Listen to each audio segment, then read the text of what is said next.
तो सवाल यही खड़ा होता है कि आखिर ये सब हो क्यों रहा है, इसके पीछे मंशा क्या है। क्या ये मंशा है कि मुद्दे विपक्ष के पास कोई ऐसे नहीं है जिसकी वजह से वो जो भी कानून बनने हैं, जो भी काम होना है, संसद में मुद्दे उठाने हैं, तो शो ऑफ किस लिए किया जा रहा है? जरा जवाब तलाशने की कोशिश करते हैं। खास मेहमान हमारे साथ जुड़ने शुरू हो चुके हैं। मैं जरा मेहमानों का परिचय आपके साथ करा देती हूँ। हमारे साथ बीजेपी का पक्ष रखने के लिए बीजेपी की राष्ट्रीय प्रवक्ता राधिका खेड़ा जी स्टूडियो में मौजूद है।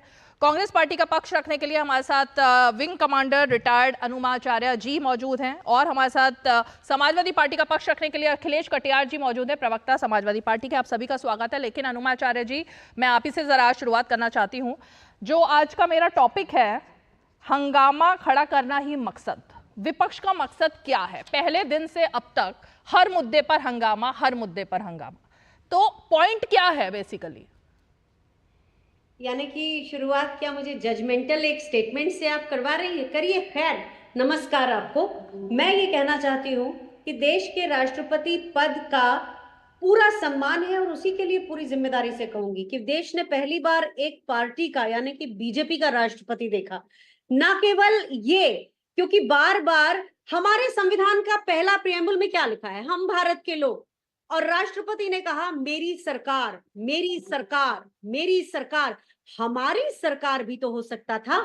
तो आप उनका पूरा भाषण सुन जाइए शुरू से आखिरी तक। ऐसा लगता है कि प्रधानमंत्री जी के स्पीच राइटर ने लिखा हुआ है वो भाषण और राष्ट्रपति जो है उसे आकर यहाँ सिर्फ डिलीवर कर रही हैं।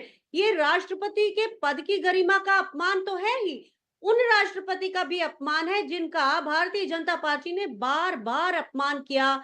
ना तो उनको नई संसद के उद्घाटन में आमंत्रित किया, ना राम मंदिर की प्राण प्रतिष्ठा जो आधे अधूरे मंदिर में करवा दी गई थी उसके समारोह से भी उनको दूर रखा गया।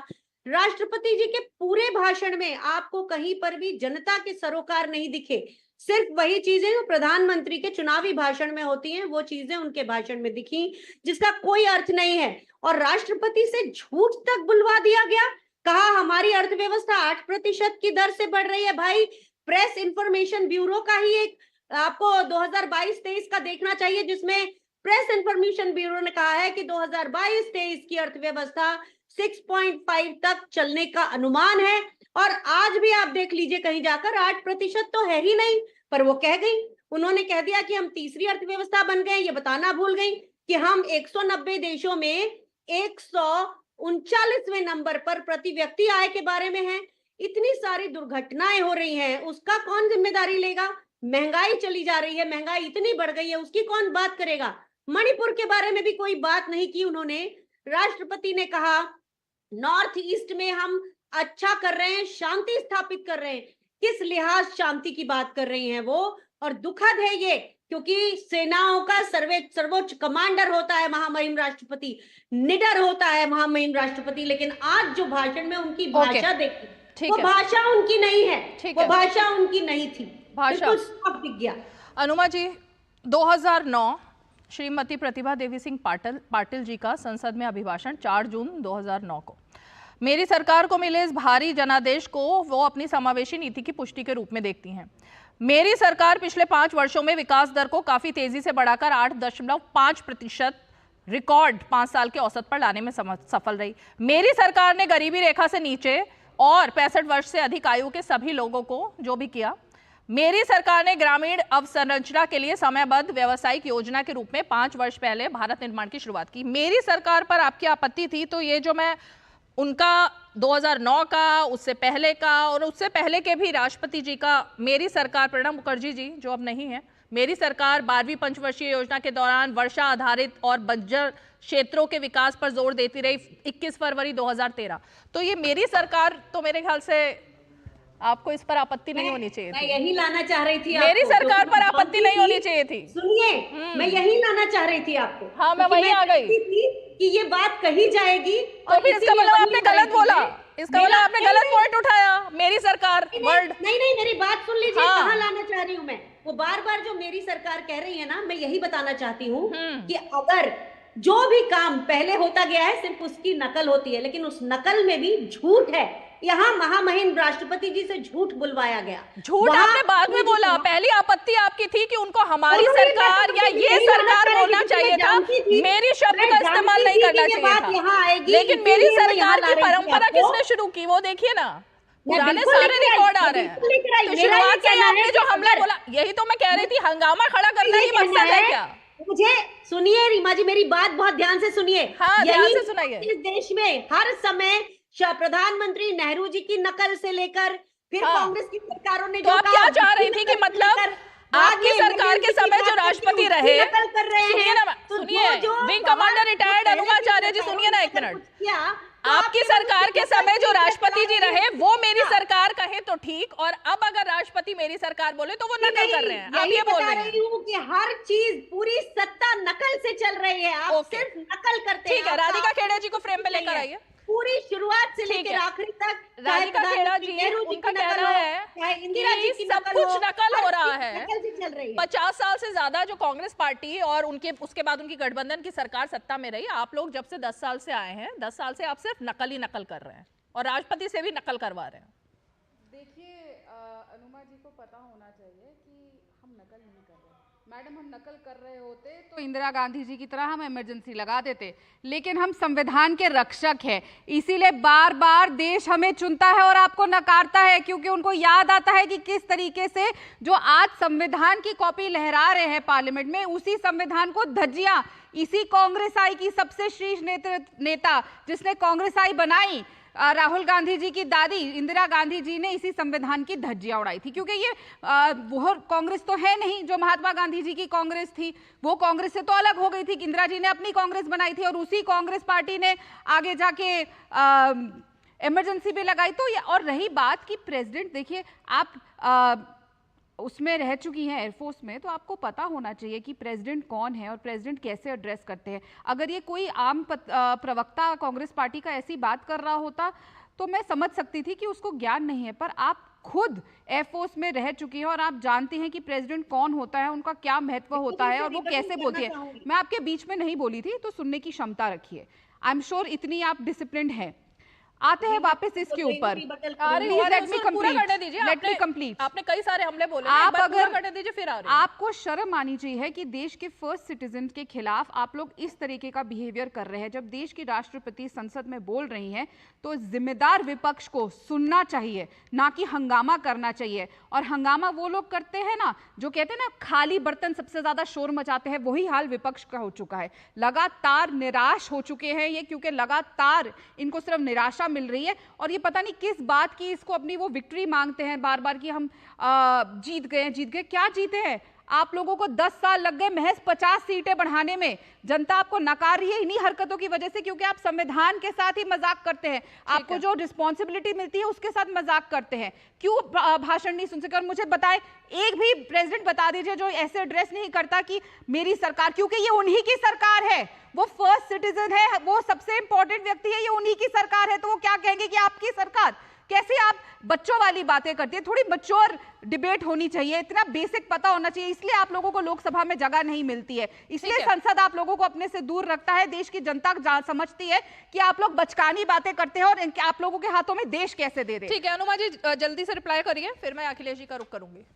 मैं एक चीज कहना चाहती हूँ कि ये पूरा भाषण जो था, परफॉर्म, रिफॉर्म, ट्रांसफॉर्म, एक एक भाषा प्रधानमंत्री कार्यालय की है। और दूसरे, जिस व्यक्ति में अपराध बोध होता है ना, वो जरूरत से ज्यादा उस पाले में बनने की कोशिश करता है, तो उसके बोलने में फिर कोई लगाम नहीं रह जाती। मैंने कहा महामहिम देश की सेनाओं की सर्वोच्च कमांडर है, लेकिन उन्हीं महामहिम को जब संसद का उद्घाटन हुआ था तो उनको उस कार्यक्रम से बाहर रखा गया था। उन्हीं महामहिम को राम मंदिर की प्राण प्रतिष्ठा के कार्यक्रम से बाहर रखा गया था। और पहले महामहिम को भी राम मंदिर की जब ईंट रखा रही थी, जब नींव रखा रही थी, उस समय उससे बाहर रखा गया था। तो मेरा सिर्फ ये कहना है कि खाने के दांत और दिखाने के दांतों में फर्क होता है। महामहिम की कोई इज्जत नहीं करती है भारतीय जनता पार्टी, और यही कारण है और उनसे झूठ बुलवाए जाते हैं। केवल राष्ट्रपति को इस तरह राजनीति के पिटारे से ये सब हमले नहीं करने चाहिए, जिस तरह की आप बात कर रहे हैं। आवाज की बुलंदी से समझिए, आपको खाने के दांत और चबाने के अंदर गिल्ट है, जिसके अंदर अपराध बोध है, वही ऐसी खाने के दांत और दिखाने के दांत कांग्रेस पार्टी के क्या है वो हमने कल देखा है। अच्छा चुटकुला है, शाबाश। खाने के दांत और दिखाने के दांत अच्छे लग रहे हैं। बीच में मत बोलिए, सुनिए। खाने के दांत और दिखाने के दांत, कल आप लोगों ने सैम पिट्रोडा को वापस पुनः उसी पोस्ट पे लाके खड़ा कर दिया, वापस अपॉइंट कर दिया, वो दिखाई देता है। और खाने के दांत और दिखाने के दांत तब भी दिखाई दिए थे जब आप लोगों ने राष्ट्रपति जी को राष्ट्रपत्नी कहा था। माफी मांगी थी आपने, माफी मांगी थी उस बात की। वो अधीर रंजन चौधरी फिर भी बने रहे। ये मत कहिएगा कि उनको हिंदी बोलनी नहीं आती। अगर नहीं आती है तो नहीं बनना चाहिए था उनको लोकसभा का अध्यक्ष, उनको लीडर नहीं बनना चाहिए था। क्यों बने थे ये मत बोलिए, और थोड़ी सी गरिमा रखिए। ये डिसिप्लिन हमारे आर्म फोर्सेस में नहीं सिखाया जाता है अनुमा आचार्य जी, कि बीच में बोले। बीच में बोलने से आप सही नहीं हो जाएंगी। आपकी बात, आपके निरंकुश बातें मैंने आराम से सुनी। इनको प्लीज चुप कराइए। और खिसियाहट कुछ और बता रही है। देखिए अनुमा जी, जब आपके बीच में कोई भी बोलता है, मेरे ही शो में कई बार मैंने देखा है, जब आपके बीच में कोई बोलता है आप बहुत उत्तेजित हो ये जाती डिसिप्लिन हैं। आपने सीखी है, लेकिन तभी आप कम नहीं से समझ कम पाए कि उस चीज का राष्ट्रपति का क्या ख्याल महत्व है। रखना चाहिए कि सभी लोग डिसिप्लिन का पालन करें ना। आप भी बीच में नहीं बोलेंगी, वो भी नहीं बोलेंगे। मत नॉर्मल बात करते हैं ना, खिसियाने की क्या जरूरत है, आराम से बात खिसियाने नहीं, बिल्ली normal आप क्या बने हो, हुए हैं। जो उनका स्टाइल है वो वैसे ही बात करेंगे ना, आपके हिसाब से नहीं बात करेंगे, जैसे आप उनके हिसाब से नहीं बात करेंगी। खिसियानी बिल्ली आप इस समय कांग्रेस के प्रवक्ता बने हुए, जिनके ऊपर एक होड़ बनी हुई कि हम कैसे राधिका खेड़ा को नीचा दिखाएं। Make it out of this, get over your obsession. एक छोड़े हुए वो होता है ना कि गर्लफ्रेंड बॉयफ्रेंड का झगड़ा होता है, किसी को छोड़ दिया, उस तरीके से बिहेव मत करिए। Get over it. The point is कि आप लोग राष्ट्रपति का बार बार अपमान करते हैं, फिर आप बीच में बोलेंगी। बोलते रहिए। यही रीजन है आप लोग अभी तक विपक्ष में बैठे हैं। यही रीजन है आपके अभी तक नेता को बार बार देश नकार रहा है, बार बार जीरो मिलता है आप लोगों को। जिस पार्टी को 10 साल, देखिए मैं इनके बीच में कंटिन्यूस बोलेंगी ये, या तो आप इनको म्यूट करिए। क्या पॉइंट है? शाउटिंग मैच करना चाहती है ये अनुमा जी। अगर शाउटिंग मैच करना है ना, मैं इतना जोर की बोलूंगी कि आपकी आवाज सुनाई नहीं देगी, लेकिन ये नहीं है जो देश की जनता देखना चाहती है। आप लोगों को नहीं देखना चाहती है, इसलिए आप लोग विपक्ष में हैं। चलिए मैं अखिलेश जी को जरा डिबेट में, एक मिनट, अखिलेश जी को मैं डिबेट में लेकर आना चाहती हूँ। अखिलेश जी, कांग्रेस पार्टी को आपातकाल शब्द से दिक्कत है और रही है हमेशा, तो मैं समझ सकती हूँ इस बात का कि उनकी और बीजेपी के बीच में जो चल रहा है, लेकिन समाजवादी पार्टी क्यों बीच में कूद रही है इस मामले पर? मतलब नेताजी को मत भूलिए ना इतनी जल्दी, कि नेताजी ने खुद लोकतंत्र और उनके जो लोग जेल में गए थे उन सब के लिए पेंशन और तमाम तरीके की सुविधाएं देने की कोशिश की, और नेताजी खुद 19 महीने 18 महीने जेल में रहे। तो कम से कम आप लोगों को तो इस ट्रैप में नहीं आना चाहिए। नहीं रीमा जी, मुझे समझ नहीं आ रहा है कि आपको कहां समाजवादी बेवजह कूदते और ट्रैप में आते दिख रहे। पहले ये क्लियर करें तब मैं आपको सही जवाब दूं। क्योंकि आपके प्रवक्ताओं के, आपने सांसदों के देखे होंगे ना रिएक्शन, वो कह रहे हैं कि अब 50 साल पुरानी बात पर अब क्यों बात की जा रही है, आगे की बात की जाए। तो आपको भी ऐसा लगता है कि आपातकाल का जिक्र नहीं होना चाहिए, उस पर बात नहीं होनी चाहिए, उस दिन पर बात नहीं होनी चाहिए? रीमा जी, जब आपातकाल इस देश में लगा था तो लड़ाई आपातकाल के खिलाफ समाजवादियों ने ही लड़ी थी, और हम खिलाफ में खड़े होके जो लोकतंत्र और संविधान को बचाने के लिए जो एक इस देश के आम नागरिक का, सामाजिक कार्यकर्ता का, राजनीतिक नेता का जो कर्तव्य था वो समाजवादियों ने ही निभाया था। तो इसमें मुझे नहीं लगता कि हम ट्रैप हो रहे। कौन ट्रैप करेगा भाई, क्यों ट्रैप होंगे हम? एक बात। और जो इमरजेंसी की बात रीमा जी आज हुई है, 2016 में माननीय लाल कृष्ण आडवाणी साहब का एक बयान आया था, आपको शायद ध्यान होगा। उन्होंने कहा था मोदी सरकार के बनने के 2 साल बाद कि ये देश एक अगली इमरजेंसी की तरफ बढ़ निकला है। वो भी इशारा, उन्होंने भी इमरजेंसी शब्द का ही इस्तेमाल किया था। तो इमरजेंसी तब भी गलत थी। हमने, हमारे संस्थापक, हमारे नेता, हमारे विचारधारा के देश भर में मानने वाले हर समाजवादी ने उस फैसले का विरोध किया था, लड़ाई लड़ी थी हमने। और इस देश के संविधान पे जब भी कोई हमला होगा संविधान की मूल विचारधारा पे, और जो संविधान भारत के लोगों के लिए जो जिन मकसद और उद्देश्यों के लिए बना है, तो समाजवादी लड़ाई लड़ेंगे।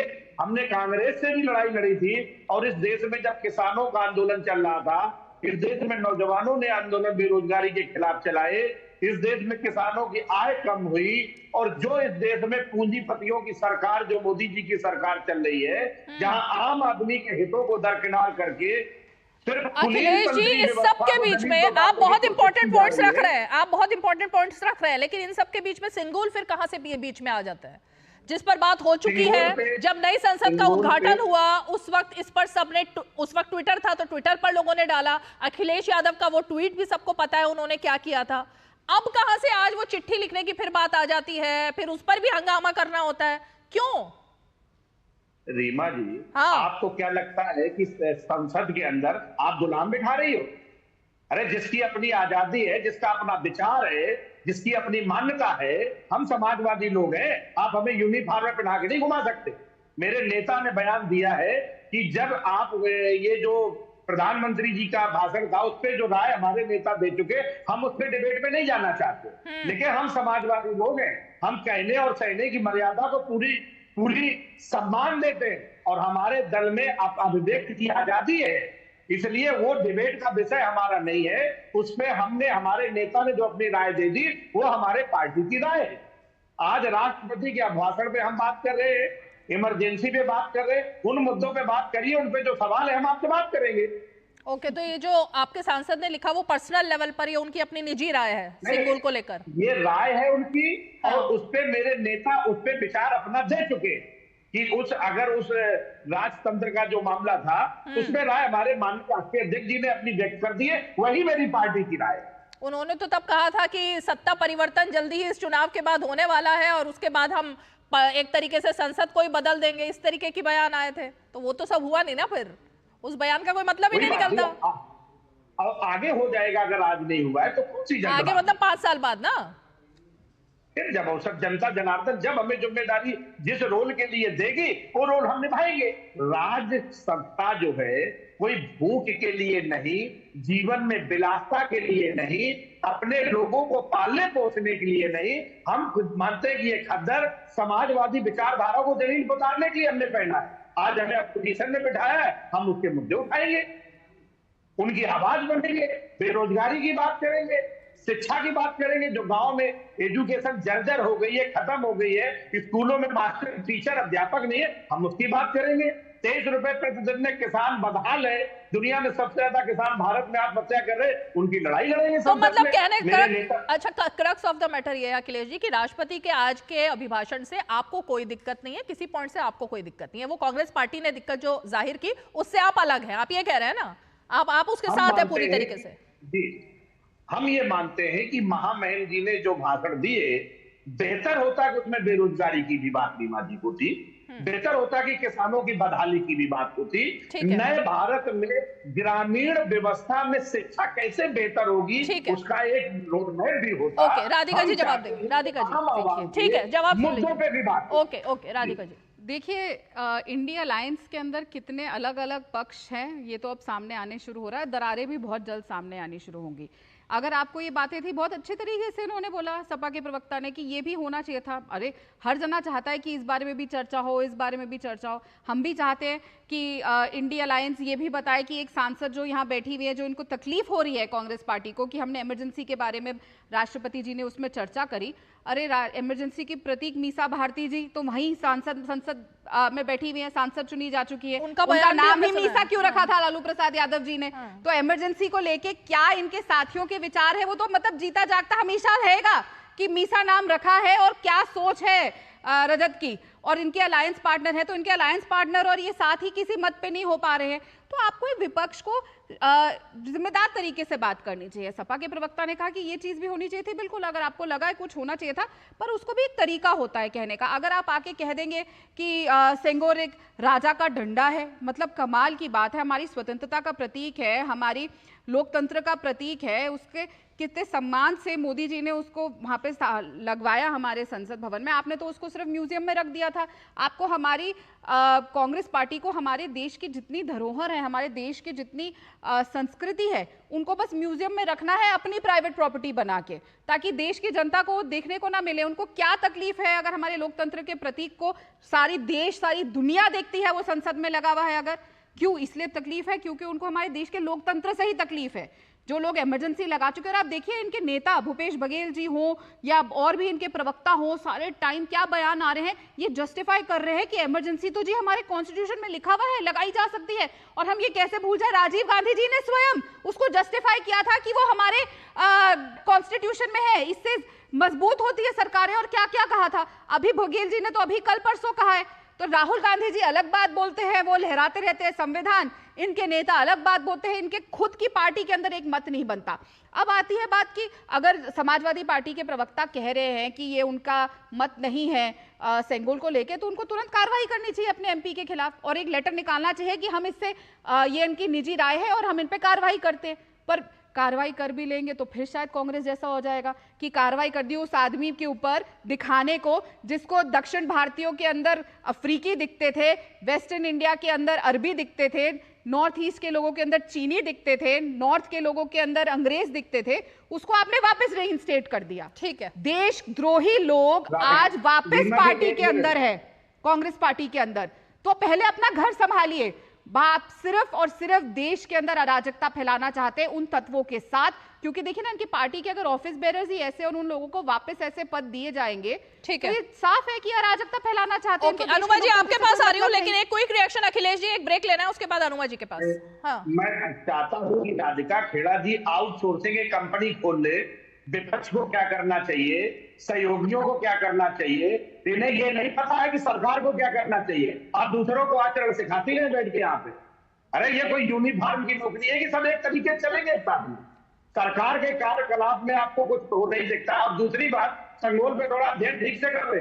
राजदंड का क्या मतलब था, राजा के लिए क्या था, क्यों लाया गया था। आज जो हमारा डिबेट नहीं, इसलिए हम बोलना नहीं चाहते, लेकिन उसका मतलब लोकतंत्र से नहीं है। अखिलेश जी, ये बात हम मानते हैं और हमारे सांसद ने जो लिखा है उसमें कोई ऐतराज नहीं है। अच्छा मुझे ब्रेक लेना है, लेकिन ये जो आपने राजा शब्द का इस्तेमाल किया, पहले तो सबको राजा का एक ही मतलब पता था, लेकिन कल अखिलेश जी ने बता दिया कि राजा जो है वो एक कंस्टिट्यूएंसी के भी हो सकते हैं। कल उन्होंने बोला ना अयोध्या के राजा आइए हमारे सांसद, तो ये राजा और राजशाही ये अभी खत्म नहीं हुई है, इसका मतलब अखिलेश जी। तो ये तो उन्होंने ही कल बोल दिया, ये तो उन्होंने ही कल बोल दिया। एक छोटा सा ब्रेक लेते हैं, ब्रेक के फौरन बाद आएंगे और अनुमा जी का रुख करेंगे। छोटा सा ब्रेक, आप देखते रहिए 5 की पंचायत। जिन्होंने यूज किया है वो जानते हैं असली हींग का स्वाद। MDH सुपर हींग, शुद्धता का असली तड़का। MDH घुटना, कंधा या कमर, चाहे जैसा हो दर्द, डॉक्टर ऑर्थो आपको देता है दर्द से पूरी आजादी। ये कोई टेम्पररी पेन किलर नहीं, आयुर्वेदिक औषधि है। बात जब पीढ़ियों के लिए बनने वाले घर की हो तो जिम्मेदारी बड़ी हो जाती है। गैलेंट समझता है ये जिम्मेदारी। अब डबल M रिब्स के साथ गैलेंट एडवांस TMT रीबार, निर्माण का रियल हीरो। तो चलिए जरा रुक करते हैं अनुमा जी का। अनुमा जी, जो बात यहाँ राधिका जी उठा रही हैं, मैं सिर्फ ये जानना चाहती हूँ कि संविधान की कॉपी हाथ में लेकर, तो मतलब इस वक्त दिखाई दे रहा है, पिछले इस चुनाव से दिखाई दिया कि संविधान की कॉपी क्या है और सबके हाथ में दिख भी रहा है, संसद में भी दिख रहा है, लेकिन जब संविधान दिवस मनाना था तो वो पहली बार कब लागू हुआ वो भी आपको पता है, 2015 में जब नरेंद्र मोदी की सरकार आई। तो उससे पहले तो संविधान का जिक्र भी इस तरह नहीं किया जाता था, संविधान दिवस भी नहीं था। इतने सालों में क्यों नहीं हो पाया अचानक से संविधान? पहले तो हम बात करें कि इमरजेंसी की, तो इसके बारे में इंदिरा जी ने अपने रहते हुए भी कहा था। हालांकि इमरजेंसी जब लगी थी तो CIA से जॉर्ज फर्नांडिस के संबंध थे, वो वहां अप्रोच कर रहे थे, सबको मालूम है। सेमोर हर्ष ने किताब भी लिखी है जिसमें मोरारजी देसाई का संबंध है, वो भी समझ में आ गया था। लेकिन उन कारणों को छोड़ भी देते हैं, हम ये भी छोड़ देते हैं कि केंद्रीय मंत्री ललित नारायण मिश्रा की बम के धमाके से हत्या कर दी गई थी। हम इसे भी छोड़ देते हैं कि गुजरात में जबरदस्ती रेलवे कर्मचारियों से हड़ताल कराई गई थी, हम इसे भी छोड़ देते हैं। लेकिन संविधान के प्रावधानों के तहत जो इमरजेंसी लगी थी उसमें हुई ज्यादतियों के लिए प्रधानमंत्री श्रीमती इंदिरा गांधी ने अपने जीवन रहते और राहुल गांधी जी तक सभी ने न केवल उसके लिए माफी मांगी है और कहा है कि वो गलत, जो जातियां हुई वो गलत थी। एक बात तो ये है, लेकिन आपको ये मालूम है या नहीं कि बाला साहब देवव्रत जो हैं उन्होंने विनोबा भावे जी को एक चिट्ठी लिखी थी और प्रधानमंत्री इंदिरा गांधी को 2 चिट्ठियां लिखी थी, और ये भी कहा था कि जब आपका सुप्रीम कोर्ट के द्वारा आपको दोबारा से बहाल किया जाए, आपको बहुत सारी बधाई, और ये कहा था कि संघ से प्रतिबंध हटा दें जिससे हम सब राष्ट्र निर्माण में इस इमरजेंसी के दौरान आपकी मदद करना चाहते हैं। यह है किताब इस किताब को पढ़ लें और इसमें लिखा हुआ सारा लोग पढ़ लिया जाए। इसका नाम है हिंदू संगठन और सत्तावादी राजनीति। पॉइंट क्या है? दोनों पत्र हैं। पॉइंट अब क्या मेरा है? ये कहना है कि मैं इसकी तारीफ नहीं कर रही हूँ, कोई इमरजेंसी को जस्टिफाई भी नहीं कर रही हूँ। मैं ये कह रही हूँ कि गलत, उसमें ज्यादतियां जो हुई थी वो गलत थी, लेकिन आज हमारे देश में जिस तरह का यूएपीए किसी पर भी लगा दिया जाता है, खास तौर पे जो लोग साहित्यकार हैं, जो कलाकार हैं, जो लेखक हैं, उनके साथ और पत्रकार, इनके साथ सबसे ज्यादा जातियां होती हैं। क्या हमारी महामहिम राष्ट्रपति ने कुछ ऐसी बात की उसके लिए? क्या ये जो नीट के बार बार पेपर लीक हो रहे हैं, पूरी पीढ़ी के साथ विश्वासघात हो रहा है, उसके ऊपर बात की? कम से कम संवेदना जता देती। आपने देखा नहीं प्रोसीडिंग्स देखी नहीं आपने अनुमा जी? लेकिन नीट पर ही तो बात की थी, तभी तो हंगामा शुरू किया विपक्ष ने। नीट पर ही बोल रही थी वो, और उन्होंने कहा भी कि जांच हो रही है। रुकिए सुनिए, माफी मांगना राष्ट्रपति ने ये भी कहा, राष्ट्रपति माफी मांगती है, आप ये कह रही हैं? मैं ये कह रही हूँ सरकार को माफी मांगनी चाहिए थी, उस पर अभी तो राष्ट्रपति पर बात हो रही है ना, सरकार के स्टैंड पर तो बाद में बात होगी, अभी राष्ट्रपति पर बात हो रही है। मणिपुर के बारे में ये तो कह दिया कि नॉर्थ ईस्ट को हमने वहां शांति बहाल कर रहे हैं, लेकिन क्या ये बोला कि मणिपुर में जो सरकार चल रही है, पहले भी नहीं बोला, अभी भी नहीं बोला। तो राष्ट्रपति जी ने जो नहीं बोला उसकी बात कर रही हूँ। वो महामहिम है, उनकी सरकार है, लेकिन उसके बावजूद भी उन्होंने देश के इतने बड़े मुद्दे हैं उस पर कुछ नहीं बोला। दलितों और आदिवासियों पे होते हुए अत्याचारों पर कुछ नहीं बोला। उन्होंने ये नहीं कहा कि वो व्यवस्था हम सुधारेंगे, देश पर इतना सारा कर्ज लद गया है, उस पर नहीं बोला। और मैं भारतीय जनता पार्टी की जो प्रवक्ता हैं, वो जैसे ही बोलती है मुझे चुटकुला लगता है, मुझे हंसी इसलिए आती है कि कोई कैसे पैतरे इतने जल्दी बदलता है। और आपसे एक सवाल पूछती हूँ कि आपने इस प्रोग्राम का नाम 5 की पंचायत क्यों रखा है? आप ही रख देती 5 का राज दरबार, पर आपने लोकतंत्र की तरह से नाम रखा है 5 की पंचायत। आपने तो नहीं रखा 5 का राज दरबार। बिल्ली ये खम्मा कोई नोचे राज कह रही दरबार थी। नहीं है, ये कोई पता नहीं बिल्ली म्याऊं म्याऊं क्या क्या कर रही हैं। अब पता नहीं वो कौन से पत्रकार हैं अनुमा जी, पता नहीं वो कौन से पत्रकार हैं जिस पर सरकार डंडे बरसा रही है, जेल भेज रही है। आपने कहा कि पत्रकारों के साथ जो ज्यादतियां हो रही हैं उसका जिक्र राष्ट्रपति ने नहीं किया, लेकिन हाँ ऐसे पत्रकार जरूर हैं जिनके शो में रोज कांग्रेस के प्रवक्ता आकर उनको बताते हैं कि आप क्या गलत कर रहे हैं, क्या गलत कर रहे हैं। जैसे अभी आपने भी बताई दिया और इससे पहले भी कई बार बताया। तो ये ज्यादती जरूर हो रही है पत्रकारों पर आजकल। सवाल पूछने पर उनको कह दिया जाता है गोदी मीडिया। पत्रकारों का तो संविधान में अभिव्यक्ति की आजादी ये कहा गया है ना, ये रूल मतलब आपको तो मतलब समझाने की जरूरत नहीं है, लेकिन अभिव्यक्ति की आजादी अगर कोई इस वक्त सबसे ज्यादा कटघरे में खड़ा कर रहा है तो मेरे ख्याल से कांग्रेस पार्टी। जब प्रेस कॉन्फ्रेंस में सवाल पूछो तो उल्टा जवाब आता है कि बीजेपी के हैं क्या आप? तो मतलब सवाल पूछने पर भी सवाल, ये पहले तो नहीं होता था। आप अच्छी तरह जानती नहीं होता था पहले। तो मैंने सवाल पूछा, उसका मंतव्य क्या था? हम सब मैच्योर्ड लोग हैं। अब मंतव्य कैसे पता लग जाता है? छोटी छोटी बातों पर पकड़े। मैं आपसे वही सवाल पूछ रही हूँ, आप संगोल की पैरवी करेंगी तो मैं पूछ रही हूँ कि आपने भी तो 5 की पंचायत इतना अच्छा लोकतांत्रिक नाम रखा है, आपने क्यों नहीं रख लिया 5 का राज दरबार? क्योंकि हम लोकतंत्र में हैं, हम लोकतंत्र जैसी ही बातें करेंगे। अब आप संगोल वाले पॉइंट पर हैं, मतलब उसी पर कहा था, पहले भी उसी पर कहा था। आप क्योंकि पहले बोलना शुरू कर देती है तो ठीक है। चलिए राधिका जी जवाब दीजिए। अब संगोल आपातकाल वाला मुद्दा हट गया, अब संगोल के मुद्दे पर।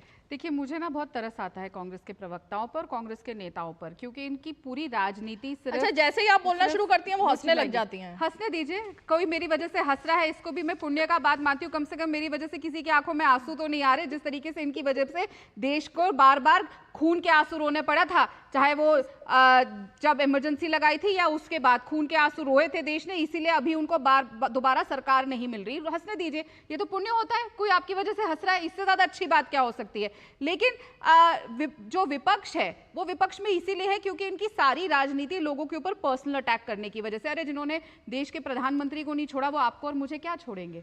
तो इनको करने दीजिए, जिसकी जैसी इच्छा। ये इनकी संविधान हमारा इनको ये हक देता है कि ये बोल सकते हैं, पर इनको खुद अपना आईने में देखना चाहिए। देखिए प्रॉब्लम क्या है ना, ये लोग आके पर्सनल अटैक करेंगे, लेकिन महामहिम ने जो बोला संसद में वो इनको पता ही नहीं है। इनको पता ही नहीं कि नीट को लेके उन्होंने क्या बोला। ये बिना पढ़े आ जाते हैं ना, तो इनको खुद पे हंसना चाहिए। वो कहते हैं ना, एक उंगली दूसरे को दिखाओ तो 3 अपने आप पे आती हैं।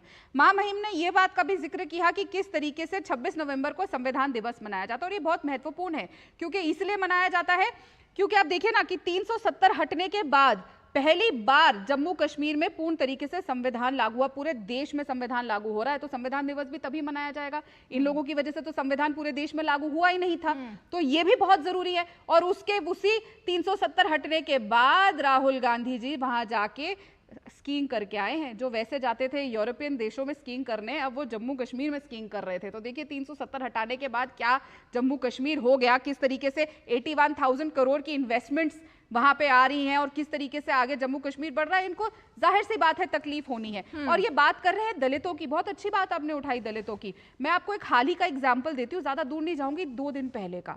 हमने देखा किस तरीके से एक दलित नेता के सुरेश साहब को इन्होंने अपना स्पीकर का चेहरा बनाया और कहा हम तो लड़ाई लड़ेंगे, हमारा दलित चेहरा है, हम तो उनको लड़ाएंगे, चुनाव लड़ाएंगे। और क्या किया आपने अपने दलित नेता के साथ? उनकी इतनी बेइज्जती करी सिर्फ अपनी राजनीतिक रोटियां सेकने के लिए। जब वक्त आया वोटिंग कराने का तो वही राहुल गांधी जो अपना पहला test as leader of opposition हार गए, क्योंकि उन्होंने वोटिंग कराने से मना कर दिया। कहते जी वॉइस मत से करवा लीजिए। इससे ज्यादा अपने ही पार्टी के दलित नेताओं के साथ इतना अपमान करते हैं। और देखिए दूसरा अपमान खड़गे जी के साथ भी होने वाला है, क्योंकि वो बहुत जल्द सीताराम केसरी साहब बनने वाले हैं। क्योंकि हम देख चुके हैं राहुल गांधी ना CWC मेंबर है, राहुल गांधी ना पार्टी के अध्यक्ष है, लेकिन पार्टी का हर डिसीजन राहुल गांधी लेंगे। जब लीडर ऑफ ऑपोजिशन बनने की भी बात आई थी ना, तो खड़गे साहब ने क्या कहा कि पार्टी का डिसीजन है कि leader of opposition Rahul Gandhi ji बने, लेकिन अगर वो चाहे तो। ये तो मैं पहले ऐसे हताश निराश हाथ बंधे हुए अध्यक्ष देख रही हूँ कांग्रेस पार्टी के, जो कह रहे हैं सामने वाले को। कोई भी पार्टी के अध्यक्ष अगर कोई नोटिफिकेशन निकालता है, कोई अपॉइंटमेंट करता है, तो वो चॉइस थोड़ी होता है सामने वाले के, क्या एक्सेप्ट करे या ना करे। यहाँ पे राहुल गांधी जी चाहे तो देखिए किस तरीके से अपने सबसे बड़े दलित लीडर का ये लोग सम्मान करते हैं, वो सामने है। ओके अनुमा जी, इस बात का जवाब दीजिए। और दूसरा ये पॉइंट तो है ही कि अभी तक, कल से आज तक इस बात का जवाब नहीं आया कि जब आपने अपना कैंडिडेट खड़ा किया था स्पीकर के पद के लिए, तो फिर वोटिंग के लिए ध्वनि मत से मतलब ये सब हुआ कि आपके एक अलाइड तृणमूल कांग्रेस मांग करते रहे और जेडीयू तक ने मांग कर दी कि वोटिंग होनी चाहिए, लेकिन कांग्रेस पार्टी ने कुछ उस पर अपना स्टैंड ही नहीं दिया। फिर खड़ा क्यों किया था? पहली चीज तो आपके पहले सवाल का जवाब दे दूं कि संविधान दिवस अभी क्यों हुआ। देखिए ऐसा था कि कांग्रेस पार्टी और उनकी पूरी सरकारों ने, जो भी सरकारें रही, उन्होंने सारे काम तो कर ही दिए थे। चाहे वो इसरो का खोलना हो, चाहे वो सेना को सबसे ज्यादा मजबूत, विश्व की 4थी सबसे बड़ी वायुसेना बनाना हो, 3000 जहाज खरीदे थे कांग्रेस की सरकारों ने अलग अलग समय पे, अलग अलग अपने समय के बेस्ट। और कभी हल्ला नहीं किया। यहाँ 36 जहाज खरीद के अगले ने हल्ला करना शुरू कर दिया, जी मैंने मजबूत बनाया। जबकि आपने जिस भी अर्जेंटीना को या जिसको भी एक भी बार अपना कोई हथियार बेचा, दोबारा कोई ऑर्डर ही नहीं आया। तो ये तो है हालात, क्योंकि सारा कुछ कांग्रेस कर चुकी थी। तो कहीं ना कहीं ऑर्नामेंटल वैल्यू, कहीं ना कहीं पैकेजिंग ठीक करनी थी। तो वो पैकेजिंग करने का काम नरेंद्र मोदी जी करते रहे। मार्केटिंग, पैकेजिंग, यही तो काम आता है उनको। उन्होंने पूरे समय यही काम किया है। अभी जब राष्ट्रपति जी से एक और झूठ बुलवाया कि हम जो है तीसरी सबसे बड़ी अर्थव्यवस्था बनेंगे, तब ये नहीं कहलवाया कि हमारे देश में असमानता कितनी बढ़ रही है, इनइक्वालिटी कितनी बढ़ रही है। अनुमा आचार्य जी, मेरे ख्याल से भारत के इतिहास में ऐसा कभी हुआ नहीं था कि राष्ट्रपति को इस तरीके से कटघरे में खड़ा करके उनके लिए इस तरह के शब्दों का इस्तेमाल हो। लेकिन मुझे आपको रोकना होगा। एक बार जरा बीजेपी के सांसद और वरिष्ठ नेता रविशंकर प्रसाद की प्रेस कॉन्फ्रेंस में लिए चलते हैं, मैं लौट के आ रही हूँ। वाह,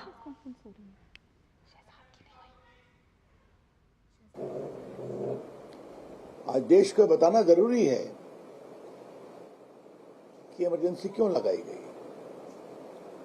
इंदिरा गांधी का election petition Allahabad high court ने सुना राजनारायण की शिकायत पर और उनके रायबरेली के इलेक्शन को सेटिसाइड कर दिया। उसके खिलाफ सुप्रीम कोर्ट आई। सुप्रीम कोर्ट से उनको पूरा स्टे नहीं मिला। उसके बाद इमरजेंसी लगाई गई। और इस इमरजेंसी में क्या क्या हुआ? लोकनायक जयप्रकाश नारायण गिरफ्तार हुए, अटल बिहारी वाजपेयी, लाल कृष्ण आडवाणी, नानाजी देशमुख, मधु दंडवते, लालू प्रसाद, मुलायम सिंह यादव, नीतीश कुमार, ये सभी गिरफ्तार हुए थे। रामविलास पासवान। हम लोग जेपी मूवमेंट के सिपाही थे, बहुत यंग थे हम लोग, छात्र। हम लोगों ने इसका विरोध किया था। हम लोग तो जेपी मूवमेंट में मीसा में पहले ही बंद हो गए थे।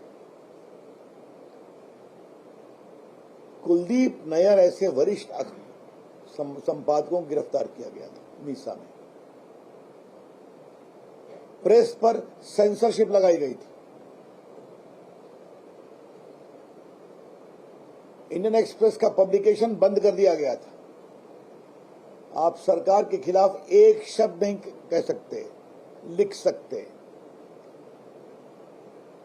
हजारों की संख्या में जबरन नसबंदी की गई थी। दिल्ली में तुर्कमान गेट को नेस्तानबूद कर दिया गया था।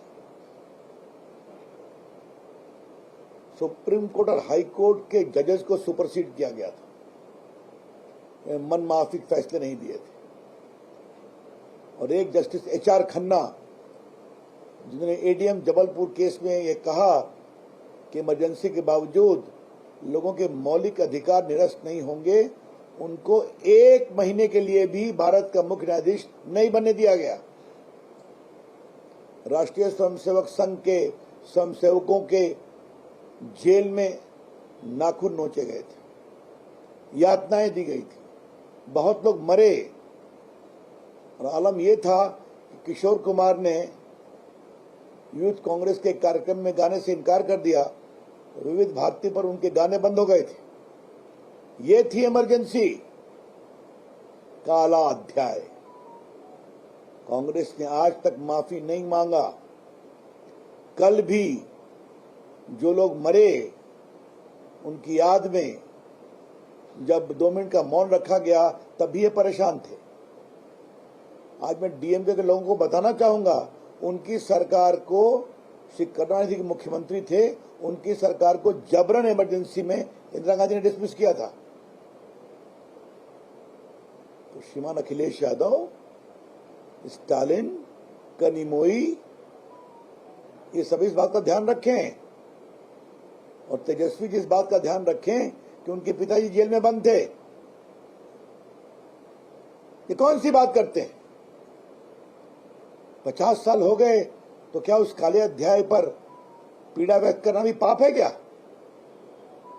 यह है कांग्रेस का सही इतिहास। लोकतंत्र में विश्वास है, लोकतांत्रिक परंपराओं में विश्वास है। और अगर थोड़ी चर्चा भी कर दो तो इतने परेशान हो जाते हैं कि प्रोटेस्ट कर रहे हैं। राहुल गांधी ट्वीट कर रहे हैं, स्पीकर के पास जा रहे हैं, वहां प्रोटेस्ट कर रहे हैं। बिल्कुल सही काम किया है स्पीकर साहब ने, किसी पार्टी का नाम नहीं लिया, मात्र उन्होंने उस समय के काले अध्याय को लोकतंत्र से जोड़कर कहा है। महामहिम राष्ट्रपति जी ने भी बिल्कुल सही कहा। कांग्रेस पार्टी को अपने ऊपर इतना चोट लगती है उसकी चर्चा से, तो ये साफ दिखाई पड़ता है कि कांग्रेस पार्टी के इरादे नेक नहीं है। संविधान की बात करना एक छलावा है। भाजपा ने साफ साफ कहा है, मोदी जी ने कहा है, पूर्व में अटल जी ने कहा है, इमरजेंसी अब नहीं लगेगी, तब भी नहीं लगेगी।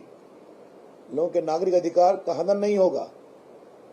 और देश को यही बताना जरूरी है, जब 77 में चुनाव हुआ था तो देश की जनता ऐसा जागी कि इंदिरा गांधी रायबरेली से हार गई थी और संजय गांधी जी अमेठी से हार गए थे। और उत्तर भारत में कांग्रेस पार्टी का सिर्फ एक खाता खुला था, मध्य प्रदेश में छिंदवाड़ा में, बस। तो ये देश का इतिहास है, हमें उस लोकतंत्र पर गर्व है। संविधान की कॉपी देकर छलावा न करें। हमें गर्व है कि इस देश के अंदर की ताकत ने इमरजेंसी के काले अध्याय को परास्त किया। और आज जब 50 साल पूरे हो रहे हैं तो हम गर्व से उस बात को कहेंगे और उसका स्मरण दिलाएंगे, ताकि आगे कभी ऐसा नहीं हो। धन्यवाद। ये जरा चला दीजिए, जरूरी है। तो आपातकाल को लेकर जिस तरीके की बातें बोली जा रही है और कांग्रेस ने आज जिस तरह से संसद में कल और आज 2 दिन तक हंगामा किया, उसको लेकर रविशंकर प्रसाद ने प्रेस कॉन्फ्रेंस की और एक एक कर बताया कि आखिर उस दौरान क्या हुआ था और क्यों कांग्रेस इतनी छटपटा रही है। छोटा सा ब्रेक लेते हैं, ब्रेक के फौरन बाद लौटेंगे और कांग्रेस पार्टी के पास सीधे चलेंगे इस जो जवाब देना है इस बात पर, उसके लिए छोटा सा ब्रेक। MDH का किचन किंग किचन में हो तो हम सब कुछ बना सकते हैं। बैंगन का भरता, आलू गोभी, भिंडी मसाला और भी बहुत कुछ। बात जब पीढ़ियों के लिए बनने वाले घर की हो तो जिम्मेदारी बड़ी हो जाती है। गैलेंट समझता है ये जिम्मेदारी। अब डबल एम रिब्स के साथ गैलेंट एडवांस TMT रीबार, निर्माण का रियल हीरो। Sir 50,000 advance. पर इतना कैश तो हम नहीं लाए। और आज बैंक भी बंद है। इलाज है डिजिटल पेमेंट का आसान सा ढूंढ। लेकिन अरे घबराइए मत, सावधानी के साथ करेंगे तो कोई साइड इफेक्ट भी नहीं होगा। फोन लाइए मुझे, यहाँ फोन लगाइए। डिजिटल पेमेंट से लेन देन हो सकता है, आसान, सुरक्षित और तेज। मैंने तो इन्हें डिजिटल पेमेंट सिखा दिया है, आपने, क्योंकि RBI कहना है कि डिजिटल पेमेंट अपनाओ, औरों को भी सिखाओ।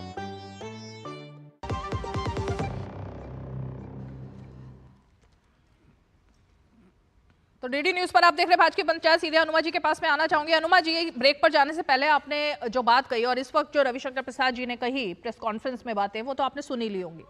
मेरा सिर्फ ये कहना है कि आपके खुद के नेता जयराम रमेश, जब उनसे आज मीडिया ने पूछा तो उन्होंने सीधे तौर पर कहा कि महामहिम राष्ट्रपति पर हमें कुछ टिप्पणी नहीं करनी, उनका अभिभाषण था, उस पर मुझे कुछ नहीं कहना। लेकिन आप जब से इस डिबेट में हैं, राष्ट्रपति के लिए झूठ, उनसे झूठ बुलवाया गया, इस तरह की शब्दावली का इस्तेमाल कर रही हैं। इससे पहले कभी ऐसी शब्दावली आपने देखी थी क्या राष्ट्रपति के लिए? मतलब संवैधानिक संस्थाओं का किसी का भी कोई सम्मान नहीं है। इससे पहले तो मैंने कभी भारतीय जनता पार्टी ने जैसा राष्ट्रपति का अपमान किया है, वैसे कभी अपमान भी नहीं देखा था। कौन सा अपमान? संसद के उद्घाटन समारोह में ही ना बुलाया गया हो। रविशंकर प्रसाद जी की तो नथुने फुलाकर झूठ बोलने का उनका प्रिय शगल है। और मैं जो आपसे मतलब सब झूठ बोल रहे हैं, सिर्फ अनुमा आचार्य जी सच बोलती हैं देश में। रविशंकर प्रसाद झूठ बोल रहे हैं, राष्ट्रपति झूठ बोल रही है, सरकार झूठ बोल रही है, उनसे झूठ बुलवाया जा रहा है। हिस्से में तो आप ही टोक लेती हैं इतने बार, तो मेरे को कह लेने दीजिए। अरे तो आप बात ही ऐसी कर रही है ना। मैं सिर्फ ये जानना चाहती हूँ कि सुप्रीम कोर्ट पर सम्मान नहीं है, सुप्रीम कोर्ट पर नहीं है, इलेक्शन कमीशन पर नहीं है, ED पर नहीं है, अब राष्ट्रपति पर भी नहीं है, किसी एक पर तो होगा देश में सम्मान। है कि मुझे बोलने में देंगे कि सवाल पूछ के आप अपने ही बोलते रहेंगे? नहीं, सवाल तो मैं पूछूंगी ना, आप जैसा जवाब देना चाहे दीजिए। हाँ तो मैं दे तो रही हूँ जवाब, देने दीजिए ना जवाब। पहली चीज तो यह है कि मैंने बता दिया, जो राष्ट्रपति का अपमान इस सरकार ने किया है, वैसा राष्ट्रपति का अपमान होते तो मैंने पहले कभी नहीं देखा था। वो देश की प्रथम नागरिक होती हैं और वो पूरे प्रशासन की पहली इकाई है। राष्ट्रपति किसने कहा था? राष्ट्रपति किसने कहा था? अरे फिर आप वही बात मेरे को क्यों नहीं वही बात? क्यों नहीं वही बात पूरी नहीं करने देंगी? जनता ने वो भी देखा था ना। मैं तो सोच रही थी कि अगर आप बार बार अपमान की बात करेंगे अनुमा जी, तो मुझे याद दिलाना पड़ेगा आपको। अगर आप बार बार राष्ट्रपति के लिए इस तरह के शब्दों का इस्तेमाल करेंगी, संवैधानिक संस्थाओं के लिए ऐसे शब्दों का इस्तेमाल करेंगी, तो याद दिलाना पड़ेगा इतिहास। राष्ट्रपति का अपमान केवल भारतीय जनता पार्टी ने पूरे देश के सामने किया है, जब उन्हें नई संसद में आमंत्रित ही नहीं किया था। आप मुझे रूल बताइए, ऐसा कौन सा रूल है, ऐसा कौन सा रूल है कि राष्ट्रपति के हाथों ही संसद का उद्घाटन करवाया जाए? क्या रूल है, कहाँ लिखा है संविधान में ये? देखिए, राष्ट्रपति को समारोह में बुलाने की बात है, मैंने नहीं कहा कि उनके हाथ से करा दीजिए। अरे आपको ये तो आप विंग कमांडर रिटायर्ड अनुमा आचार्य जी हैं, आपको ये नहीं पता राष्ट्रपति अगर किसी भी ऐसे समारोह में जाएंगी तो वो सबसे उच्च पद पर है देश के, तो उन्हीं के हाथों सब काम होगा? आपको ये नहीं पता? उनके हाथ से लेकिन संविधान में लिखा है कि राष्ट्रपति से ही कराना जरूरी है। मैं ये जानना चाहती हूँ, ये तो सरकार को तय करने दीजिए ना, ये तो सरकार को तय करने दीजिए कि वो क्या चाहती है। कुछ काम तो सरकार भी सोचेगी। राधिका खेड़ा जवाब दे रही है। ये बार बार लगातार राष्ट्रपति, क्योंकि आपके पास मुद्दा नहीं था। मेरे पास सारे मुद्दे हैं लेकिन आपके पास सीधा जवाब नहीं है। राधिका खेड़ा जवाब दे रही है। राष्ट्रपति के सम्मान की यहाँ बात हो रही है तो इतिहास की आपने एक शब्द नहीं कहा। जब मेरे देश के राष्ट्रपति का अपमान हुआ, जब मेरे देश के राष्ट्रपति को राष्ट्रपति कहा गया, तब भी मुझे उतना ही दुख हुआ था जितना आज हो रहा है आपकी इस बात पर कि किसी ने माफी नहीं मांगी। राष्ट्रपति के पद की भी कोई गरिमा नहीं रखी जा रही है, मुझे बहुत अपमान लग रहा है। चलिए राधिका खेड़ा, अब जवाब सुन लीजिए। हम दोनों की बहस नहीं, बोलती रही, प्रवक्ता से जवाब सुनिए ना, बीजेपी की प्रवक्ता से जवाब। किस चीज का लेंगे? राष्ट्रपति को सवाल पूछ के मुझ पर टिप्पणी करती रही और अब राधिका खेड़ा के पास जाएंगी। जाइए, आपका प्रोग्राम है, करिए। कर तो रही हूँ, तो वही कह रही हूँ कि आप यही कर सकती हैं ना, निष्पक्ष। तो मैं क्या कर सकती हूँ वो मुझे पता है, और वो देश भी जानता ही होगा थोड़ा बहुत। सवाल मुझसे पूछेंगे, अब आपके हिसाब से तो चैनल नहीं चलेगा। चलिए अब जवाब सुनिए ना प्लीज, टाइम लग रहा है। कानों में कुछ ऐसा आ रहा है, बेकार के मुद्दों पे टाइम जा रहा है। पथ जैसा कुछ कान में घुस रहा है, पता नहीं कैसे। मुझे कुछ 18 करोड़ ऐसा सुनाई दे रहा है। अनुमा जी, जब से आप शो में आई, एक सेकंड आप सुनिए, आप जब से शो में आई हैं, आप राधिका खेड़ा का अपमान कर रही हैं। वो भी एक पार्टी की प्रवक्ता है, जब वो बोलना शुरू करती है आप हंसना शुरू कर देती है। वो तो आपका अपमान नहीं कर रही लगातार।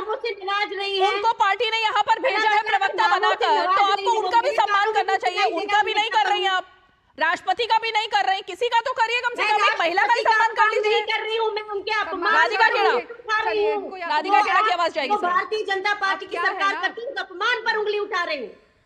राष्ट्रपति राधिका का अपमान नहीं होने दे सकते राधिका हैं। खेड़ा की आवाज जाएगी। जब इनको अपमान की बात आती है तो हम थोड़ा सा इतिहास में जाते हैं, ज्ञानी जैल सिंह जी पे जाते हैं कि किस तरीके से हमारे देश के राष्ट्रपति का अपमान किया जाता था।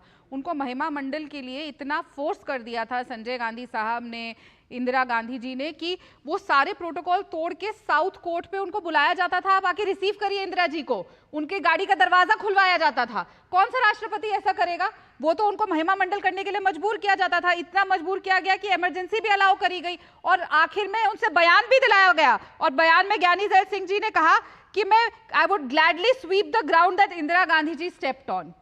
दोनों मतलब अनुमाचार्य और राधिका शर्म की बात है कि किस तरीके से राष्ट्रपति को आप लोगों ने क्या बना के रखा था, सिर्फ क्योंकि इंदिरा जी का महिमा मंडल करवाना था। ये हालत आपने राष्ट्रपति की बनाई थी। और आज जब एक सशक्त राष्ट्रपति है, हमारी पहली ट्राइबल महिला, उनको आपके सबसे बड़े लीडर ने, अधीर रंजन चौधरी साहब ने क्या बोला? राष्ट्रपति। नतीजा क्या हुआ कि उनको हार मिली और वो हार गए अपनी लोकसभा।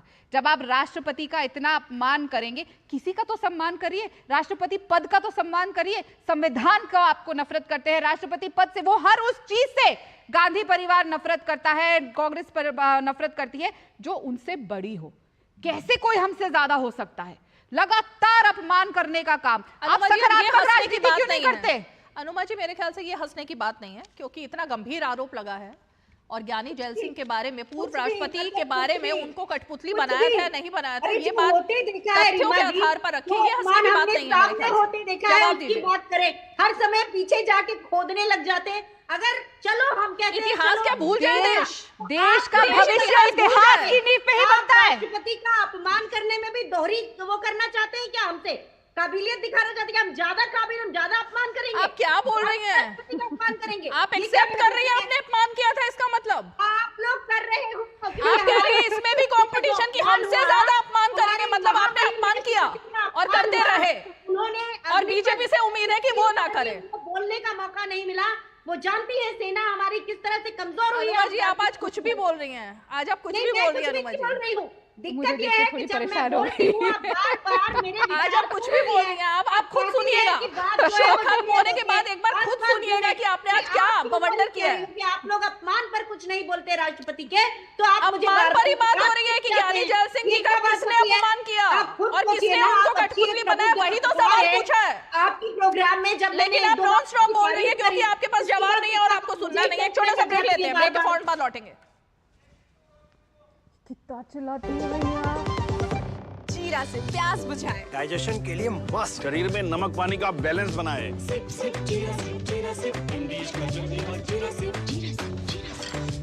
डॉक्टर ऑर्थो ऑयल के रेगुलर मसाज से जॉइंट हेल्थी रहते हैं। और अगर प्रॉब्लम बहुत पुरानी है तो डॉक्टर ऑर्थो कैप्सूल्स साथ लेना ना भूलें। अब दर्द भी घुटने टेकेगा। बात जब पीढ़ियों के लिए बनने वाले घर की हो तो जिम्मेदारी बड़ी हो जाती है। गैलेंट समझता है ये जिम्मेदारी। अब डबल एम रिब्स के साथ गैलेंट एडवांस TMT रीबार, निर्माण का रियल हीरो। चलिए, अब वक्त नहीं है मेरे पास फाइनल कमेंट के लिए। जल्दी से मैं अखिलेश जी, अनुमा जी और फाइनल कमेंट राधिका खेड़ा। अखिलेश जी, अब क्या संसद के आने वाले दिनों में इसी तरह का हंगामा दिखाई देगा? नहीं, मुझे तो लग रहा था कि लास्ट तक हम सुनते ही बैठे रहे काफी देर से। अब देखिए अब क्या करें, आपकी अलाई जो है आज वो ऐसी धमाकेदार उसमें है, मूड में, तो क्या करें? रीमा जी, लेकिन इमरजेंसी की जब बात आती है तो इस देश को वो भी याद है जब किसानों के ऊपर सीतापुर लखीमपुर में गाड़ी चढ़ाई गई। वो भी इस देश ने देखा है। आंसू गैस के आपने गोले चलवाए, कीले ठुकवाई, क्या वो इमरजेंसी से कम था रीमा जी? तो हम इमरजेंसी की बात करें, अगर आम आदमी के अधिकारों की बात करें, इस देश में पिछले 4-5 साल से उत्तर प्रदेश में सारी परीक्षाएं पेपर लीक ही हो रहे, किसी को नौकरी नहीं मिल रही। ठीक है, इमरजेंसी को अगर बता दिया जाए 1 मिनट तो बात अलग है, लेकिन बीते 10 सालों में जो आम आदमी के जो अधिकार थे उन पे डकैती डाल के ही चलाया है। ठीक है, इसीलिए अखिलेश यादव वो वहां गए ना, संसद में उठाए इन मुद्दों को, इसमें क्या दिक्कत है? लेकिन अब वक्त नहीं है मेरे पास। आप सभी खास मेहमान हमारे साथ आज की पंचायत में जुड़े हैं, आप सभी का बहुत बहुत शुक्रिया। और इसीलिए रोजाना मुद्दा यही है कि आखिर क्या वजह है कि बार बार जब भी आपातकाल का जिक्र होता है और हर साल, और इस बार तो खैर 50वीं बरसी है, तो राधिका खेड़ा ने कई सारे मुद्दे उठाए, लेकिन क्योंकि वक्त की बाधा थी तो उन सब पर डिटेल में चर्चा नहीं हो पाई। लेकिन सोचने वाली बात यह है कि संवैधानिक संस्थाओं से लेकर के अब राष्ट्रपति तक इतनी ज्यादा कटु भाषा विपक्ष की आखिर क्यों है? किस बात को लेकर इतना हंगामा है? यही तो आज का सवाल था। चलिए, 5 की पंचायत में आज इतना ही। कल फिर होगी मुलाकात, तब तक के लिए हमें दीजिए इजाजत। नमस्कार।